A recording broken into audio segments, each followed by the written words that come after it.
روی این میز بدون که از این در چهاردیواری خارج بشه بیاد همچین اثر هنری رو خلق کنه.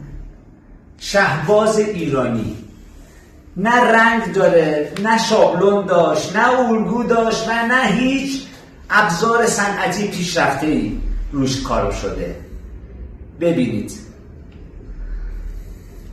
بیا جزئیاتش هم بهش نشون بدم.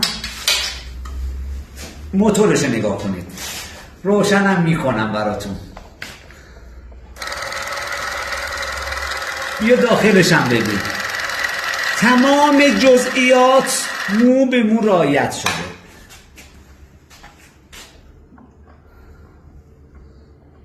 نگاه کن، فقط به عشق این اثر هنری ساعتها من نشستم اینو نگاه کردم. ببینید،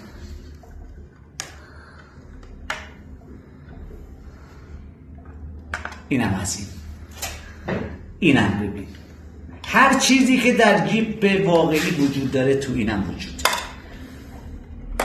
فرمون، دنده، کمک دنده، گاز، کلاج و حتی این داشبوردش. برو عقب اینجا رو نشون بده. این کار دست نیست، این کار دل. ببینید کی میتونه این کارو بکنه؟ هزاران نفر اومدن ازش ویدیو بگیرن و عکس بگیرن، ولی خالق این اثر دوست داشت این کمترین این ویدیو رو بگیره و برای اولین بار توی پیج اینستاگرام بذارن و تو فضای مجازی. تمام.